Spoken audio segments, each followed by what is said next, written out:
Good morning. Good morning. Hey, listen, before we start, great interview with Coach Rodeo, and I didn't get a chance to see him or talk to him, but certainly want to congratulate him on his 900th. He's a great person, a great coach. So, Coach, if you're still listening, congrats from myself and the rest of our program. Good stuff, Coach. When you sit and think about that number, how hard is it to wrap your head around that? I mean, he's been coaching 41 years. That's an average of 22 wins a year for 4 decades. Yeah, it's certainly impressive. I could tell you, I know I hung a few L's on him back in the day. Oh, yeah? But, but we won't talk about that because I know they gave us a few L's as well. But, but Coach Rodeo's obviously done a great job. He's had a lot of great players, and it's hard to sustain that. I mean, if you're winning 20 to 25 every year, that means you're in the mix every year for winning titles and hanging banners. And, more importantly, what he said, and I think every coach could learn a lot from it, is, it's more about the impact that you're making on your kids, and hopefully, these kids are learning things beyond basketball that are going to help them further down the line. What have you learned, Coach, from a guy like that who's built that program into one of the premier basketball programs in the state? I mean, you've done a great job down there in Middle Township, but prep is on such a high level. What have you learned as a coach as to how to kind of build a program and get kids to believe in what you're selling? Yeah, I mean, it certainly takes some time, to get established when you first start.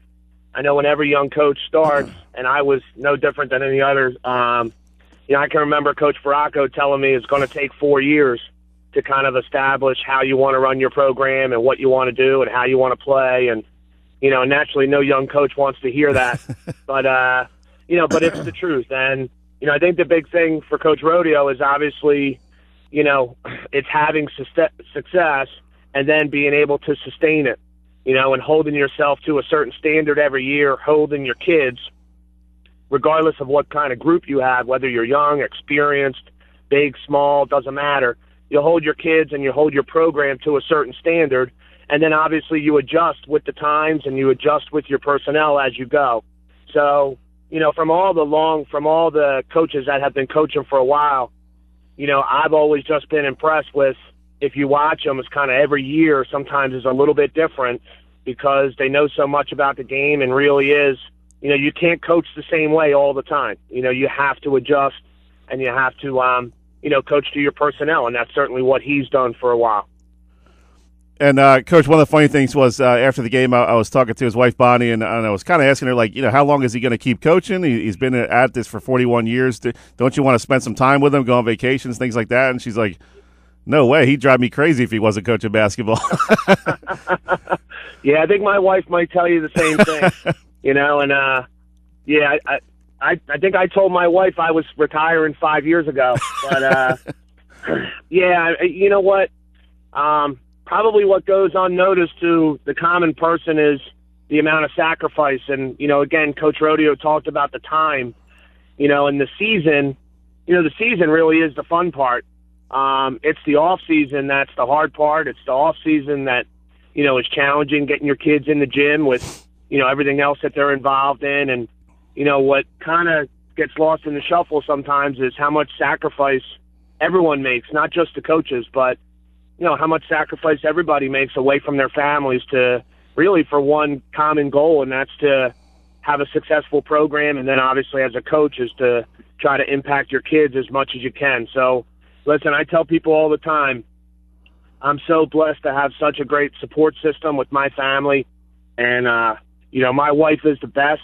I hope she's listening because that might get me in a good book for about a half an hour. Hey, Valentine's Day's coming up, so you're doing a good job, buddy. Yeah, I know. But I really am lucky. I got my little girl here sitting in the car with me, and my son's getting ready. Actually, we're going up to Augie later on for his freshman tournament. So I'm really blessed to have a tremendous support system.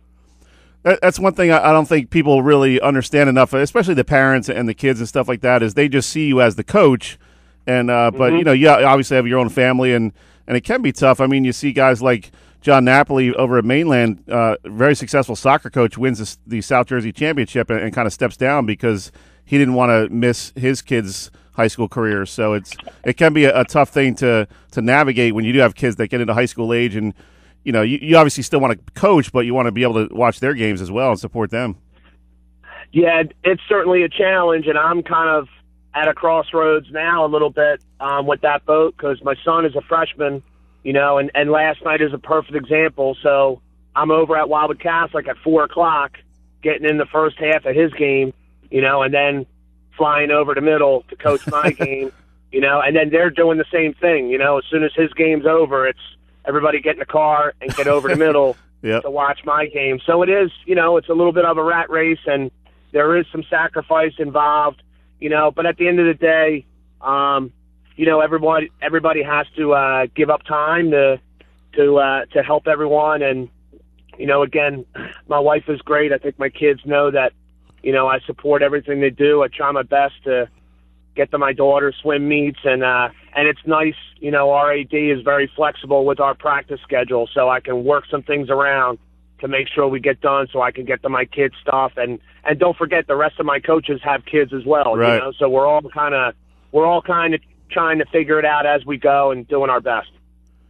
Does that ever cross your mind, Coach, as you're grinding throughout the season? I mean, obviously you're the basketball coach to these, 15 high school kids, but you're also a husband, you're also a father, and do you ever think, like, maybe I need to take a little more time being a good husband or being a good father? Does that, because you can get pretty wrapped up in high school basketball if you let yourself. Oh, absolutely. Absolutely. And, you do have to, you got to find those times where, you got to turn the phone off, turn the computer off, no game film, and just, kind of focus on some family time. And, and today's a perfect example. We're going to have practice here for an hour and a half, and then we're going to go up to my son's, and it'll just be the four of us, my daughter and my wife and I, and then my son will be watching his game. And then afterwards, we'll maybe go and just kind of the four of us have dinner together someplace and just kind of try to spend a little bit of time. So during the season, as a father, you really do kind of cherish those couple of hours that you can spend on your own doing something fun, you maybe trying to get to the movies or even just at home watching a movie as a group. And that kind of stuff is really important. We're talking with John Leahy, Middle Township girls basketball coach. And, John, I got to apologize. Before we went to break, I called you John LaHaye. It seems like there's always a LaHaye at Middle Township. Just another thing I can make fun of you for. It's no big deal. I must have LaHaye on the brain. I mean, they're such good athletes, and now there's another one coming up who's a freshman, right? Yeah. It's funny because some of the other guys in the league tease me because it's kind of the same names coming through for the last 10 years when you're, you have Ruskies and Hurleys and Hunters and Nelsons yep. and, all these kids that, and now I have, Kira Sides. I had her sister Summer. Uh-huh. So you kind of have the same families, rolling through, and it's nice. And I'll tell you, it's, you develop nice relationships with people because you literally do spend 7, 8, 10 years with some of these families because their kids just continue to roll through. Yeah, and it's nice. It's nice as a coach to have 8 years of LaHaye on your squad. Yeah. It was, I mean, Jenna was an outstanding athlete. I was hoping Rusky had a cousin from Philly that would let him move down to the shore, but right. We're working on that one, Coach. We're working on it. So talk about this team a little bit. Obviously, it's more than Sides and LaHaye, and you guys have won 6 in a row. You're 10-5 now, but more importantly, 7-0 in the United Conference. Got a 2-game lead on Wildwood Catholic. So it looks like you're pretty much solidifying yourself for the Cape Atlantic League tournament as well as states. What did you expect coming into the season? Well, I mean, I knew that we were going to be really young, which obviously we are, and inexperienced. Anytime you graduate a big group like we did last year that, really was just a core of our team for the last 3 years, there's always going to be a little bit of a transition period. And then in the beginning of the season, we dealt with some injuries. Unfortunately, we've lost Tori London. She hurt her knee, so she had surgery this past week. So we lost her for the season, and she's our captain. Mm-hmm. So, we dealt with the injury bug for about the first month of the season. So I knew it was going to be tough, and then you factor in some injuries. But now I really feel like we're turning a corner. We've got some kids healthy. I think the most important thing is that, for about the last 3 weeks, we've been practicing better. Our kids have been practicing harder. They're learning how to compete in practice and make it harder on each other. And I think that has translated to our game, to the games. Are we still making some mistakes? Of course we are. But I think overall the effort has been really good. The attitude has been tremendous. And when you're healthy, it allows you to kind of get some more consistency with the rotation. So I feel like we're kind of coming together, but we still have a long way to go. And it literally is, when you have a young group like this, it is day to day. Like, I'm getting ready to walk in the gym, and, we need to have a good focused hour and a half here. You know what I mean? Yep. And it needs to be literally every day. Come to the gym, and let's get our work in.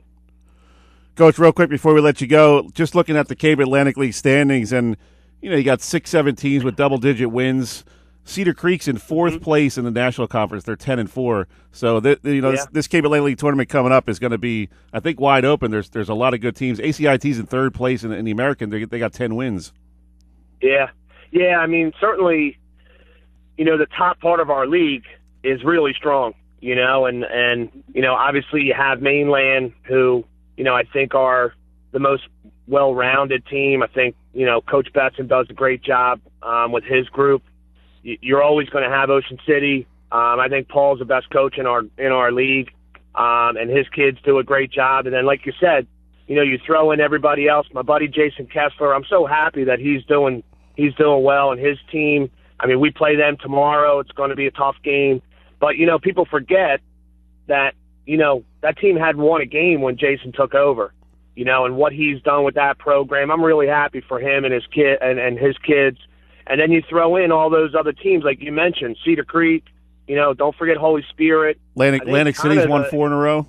Yeah, I was going to say, I think Atlantic City's really the wild card kind of team because, they've got some of their transfers. They had some good kids already. Right. And then you added in a couple of kids that transferred in, and, I think you're going to start to see them really put it together. So, yeah, you probably do have, the 8 teams that are going to be in the tournament, I really feel like all 8 should feel like they have a chance to get to the final, So It's going to be exciting. And, right now, again, we're day to day. We're going to work hard every day. We're going to have a good practice right now and get ready for Millville and kind of just take it one day at a time and look forward to the season, to the end of the season. Good stuff, Coach. I know you got some tough games coming up. You got to get to work. We appreciate you taking a few minutes. Anytime. And thanks again for what you do for high school sports. You guys do a nice job. No problem. Thanks, man. Have a good one. All right. That was John Leahy, not her LaHaye. We'll get that right here before the end of the show. John Leahy, we appreciate him taking a few minutes. Always great talking hoops with that guy. He can